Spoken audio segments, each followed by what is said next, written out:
Rajkot GMSCL ગોડાઉનમાં અચાનક જ પહોંચી ગાંધીનગરની ટીમ. ગાંધીનગર તપાસમાં આવેલા ડોક્ટર હિતેશ પ્રજાપતિએ દવાના સરકારી ગોડાઉનમાં દવા સહિતની તમામ વસ્તુઓનું સરપ્રાઇઝ ચેકિંગ હાથ ધર્યું. જો કે અધિકારીએ આ પ્રક્રિયાને રૂટીન ગણાવી છે. જો કે આ પહેલા વરસાદમાં સરકારી દવાનો જથ્થો પલળી ગયો હોવાની માહિતી સામે આવી હતી અને જે બાદ સરકારે ગંભીર નોંધ લઈ તકેદારીના પગલાં પણ ભર્યા છે. ના, અમારી આ રૂટીન તપાસ છે. અમને જ્યાં ડેફિશિયન્સી હોય ત્યાં અમે કેપેસિટી બિલ્ડિંગ કરીને સનને આપણા સ્ટાફને સ્ટ્રેન્થનિંગ કરતા હોય છે. અમારું એનું જે સ્ટોક અવેલેબિલિટી છે, અમારી નીચેની સંસ્થાઓમાં કેટલું સપ્લાય છે, કેટલા એના સેમ્પલિંગ થયા છે, ક્યારે રિપોર્ટ આવ્યા છે, કોઈ લાંબા સમયથી ગાડી વેઇટિંગમાં નથી ને વેઇટિંગમાં છે તો કયા કારણો છે, આ બધું અમે જોતા હોય છે. જે તે વખતે જે હતું એમાં આપણું આઇટમો જે હતી એ બીડર દ્વારા કે સપ્લાયર દ્વારા એના ટ્રકમાં પલળી ગઈ હતી ને એમાં પણ કોરુગેટેડ બોક્સ આવે. એ બોક્સની અંદર એક પ્લાસ્ટિક રેપર આવે એટલે એ પણ આપણા 5 થી 6 કાર્ટન પલળ્યા હતા. આપણી દવાઓ કોઈ પલળી નથી એમાં. ગાંધીનગર આરોગ્ય વિભાગની ટીમ છે તે રાજકોટના જે દવાના જે ગોડાઉન છે, સરકારી ગોડાઉન, ત્યાં અત્યારે તપાસ માટે પહોંચી છે. અલગ અલગ જે છે એ દવાઓ અને સેમ્પલ છે તેમની પણ તપાસ કરવામાં આવી રહી છે. એક એક બાબતની નોંધ લેવામાં આવી રહી છે. થોડા દિવસ પહેલા આ જ ગોડાઉનમાંથી જે દવાનો પલળી ગયેલો જથ્થો જે સામે આવ્યો હતો ને ત્યારબાદ એક મોટો વિવાદ પણ સામે આવ્યો હતો. જો કે આ ઘટના બાદ જે છે એ સરકારે પણ પગલાં લીધા હતા અને જે એમની બેદરકારી સામે આવી હતી તેવા કર્મચારીઓને જે છે સસ્પેન્ડ પણ કરવામાં આવ્યા હતા. ત્યારે આજે અલગ અલગ દવાઓ છે તેમની તપાસ કરવામાં આવી રહી છે. હાલ આપ દ્રશ્યોમાં પણ જોઈ શકો છો કે આ ટીમ છે તે અત્યારે આ ગોડાઉનમાં તપાસ કરી રહી છે. જે રાજકોટનું આ સરકારી ગોડાઉન છે તે અગાઉ પણ વિવાદમાં આવી ચૂક્યું હતું. ત્યારે અત્યારે હાલ જે તપાસ છે તે રૂટીન હોવાનું પણ અધિકારીઓ કહી રહ્યા છે. પરંતુ હાલ જે રીતના દ્રશ્યોમાં જોઈ શકો છો કે એક એક દવા છે, એક એક દવાની વિગત મેળવવામાં આવી રહી છે. આ ટીમ દ્વારા જે છે એ દવાની વિગતો મેળવવામાં આવી રહી છે, નોંધ કરવામાં આવી રહી છે અને સમગ્ર એક જે છે એ રિપોર્ટ પણ તૈયાર કરવામાં આવી રહ્યો છે. સુરતમાં દિવાળી પહેલા ઘીના 7 નમૂના ફેલ થયા છે. કોસાડની ડેરીમાંથી લેવાયેલા ઘીના બાહ્ય ચરબી આ સાથે ટ્રાન્સ ફેટી એસિડ મળી આવ્યા છે. મહાપાલિકાની લેબ રિપોર્ટમાં ઇન્ટર એસ્ટેરિફાઈડ ચરબીની પુષ્ટિ થઈ છે. આરોગ્ય અધિકારી ડોક્ટર પ્રદીપ ઉમરીગરે ઘીને અસુરક્ષિત ગણાવ્યું છે. ટ્રાન્સ ફેટી એસિડ 2% વધુ હોવાનું સામે આવ્યું અને લોકોના સ્વાસ્થ્ય સાથે ગંભીર ચેડા થઈ રહ્યા છે. ફૂડ એન્ડ સેફ્ટી વિભાગ જે છે તે સ્ટાન્ડર્ડ એક્ટ 2006નું ઉલ્લંઘન પણ અહીંયા સામે આવ્યું છે.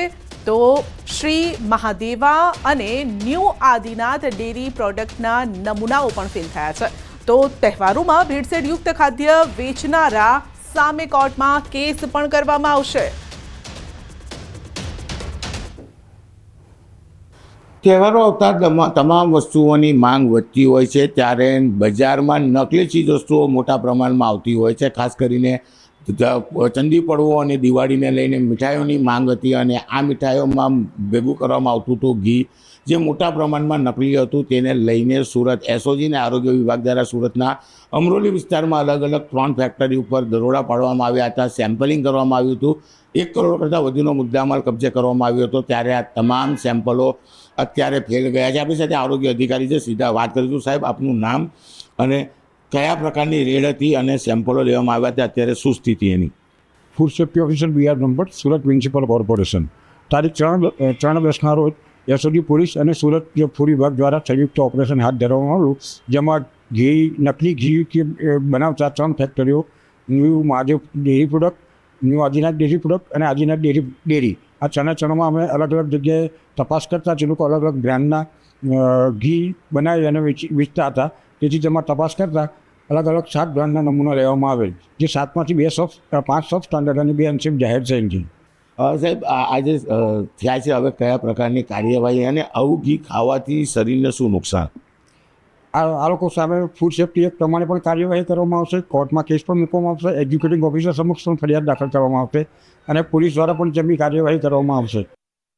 અને આ ઘીમાં વેજીટેબલ ફેટનું પ્રમાણ ઊંચું હોય, હૃદયની નળીઓ બ્લોક થવાનું લાંબા ગાળે શક્યતાઓ રહેલી છે. બિલકુલ. અમરોલી વિસ્તારમાંથી જે ફેક્ટરી પકડવામાં આવી હતી તેમાં સેમ્પલ લેવામાં હતા, તે સેમ્પલ ફેલ ગયા છે અને ચોક્કસ અધિકારીએ કીધું એમ કે આ ઘીમાં ફેટનું પ્રમાણ વધારે હતું ને આવું ઘી ખાવાથી ચોક્કસ હાર્ટની નળીઓ બ્લોક થઈ શકે છે. હાલ તો આ મામલે ફૂડ સેફ્ટી એક્ટ મુજબ સાથે સાથે ફોજદારી કહી શકાય કે પોલીસ દ્વારા તમામ કાર્યવાહી કરવામાં આવશે. કેમેરામેન જીગર કુંવર સાથે કીર્તેશ પટેલ, ન્યૂઝ 18 ગુજરાતી, સુરત. દાહોદ જિલ્લામાં નકલી ગ્રામ પંચાયતનો પર્દાફાશ થયો છે, જેમાં બોગસ મરણના દાખલા માટે નકલી ભીલવાડા પંચાયત ઊભી કરાઈ હોવાનો ખુલાસો થયો છે. જમીન હડપવાના ઈરાદાથી વલુંડીના જીવિત વૃદ્ધને મૃત બતાવી ખોટો મરણનો દાખલો બનાવી દીધો અને નગરપાલિકા દ્વારા તેમના નામે જાહેર કરાયેલા મરણના દાખલાના આધારે તેમની જમીન પર અન્ય લોકોના નામ વારસદાર તરીકે ચઢાવી દેવામાં આવ્યા છે.